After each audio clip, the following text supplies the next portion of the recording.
সুপ্রিয় দর্শক আসসালামু আলাইকুম। আশা করি সকলেই ভালো আছেন। রাজনগর এক্সপ্রেসের নতুন একটি ভিডিওতে আপনাদের স্বাগতম। সম্মানিত দর্শক, আমরা দীর্ঘদিন ঢাকা ছিলাম, ঢাকা থাকার একটা অবসান হলো। এখন থেকে ইনশাল্লাহ আমরা গ্রামেই থাকব, আমাদের পৈতৃক বাড়ি শরীয়তপুরে সাতঘরিয়াকান্দি গ্রামে। তো আসলে গ্রামে থাকলে তো কিছু একটা করে খেতে হয়। তো আমরা কিছু রসুনের আবাদ করেছিলাম, দেখুন সেই রসুনগুলো মাঠে শুকাতে দিয়েছি। এভাবে রসুন আসলে জমি থেকে এনে তারপরে আগাটা কেটে এভাবে রোদে শুকাতে হয়, না শুকালে রসুনগুলো আসলে পচে যাওয়ার সম্ভাবনা থাকে। তারপরে বাজারজাত করা হয়। এখানে দেখছেন আমার এক চাচাতো ভাই রসুনগুলো বাজারজাত করার জন্য মেপে এভাবে বস্তা ভরতেছেন। এভাবে বস্তায় ভরে তারপর হাটে নিয়ে যাবেন, হাটে ইনশাল্লাহ বিক্রি করবেন। তবে রসুনের দাম কিছুটা কম, আসলে কৃষক হতাশ।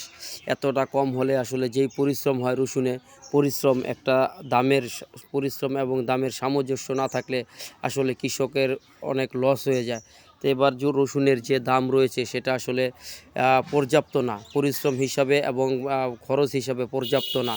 তো দর্শক, আপনারা দোয়া করবেন যেন রসুনের একটি ভালো দাম বাজারে পাওয়া যায়। ইনশাল্লাহ আল্লাহ তাআলা যেন আমাদের একটা ভালো দামের ব্যবস্থা করে দেন। তো দর্শক, এখানে দেখছেন মাঠে মাঠে রসুন শুকাতে দিয়েছি। রসুন এভাবে শুকাতে হয়, না শুকালে পচে যাওয়ার একটা সম্ভাবনা থাকে। তো আমরা ইনশাল্লাহ এবার অল্প কিছু জমিন আবাদ করেছিলাম, আগামীতে আরও বেশি জমিন আবাদ করব। অবশ্যই আপনারা দোয়া করবেন। দর্শক, আমার ভিডিওটা কেমন হয়েছে আপনারা কমেন্টে জানাবেন। আপনাদের কার কার অঞ্চলে রসুনের ফলন হয় অবশ্যই কমেন্টে বলবেন আমাদেরকে। দর্শক, এই ছিল আজকে আমাদের ভিডিও, আজ এই পর্যন্তই। পরবর্তীতে আবারও হাজির হব নতুন কোনো ভিডিও নিয়ে। সে পর্যন্ত দর্শক, আপনারা ভালো থাকবেন, সুস্থ থাকবেন এবং আমাদের জন্য দোয়া করবেন। আসসালামু আলাইকুম।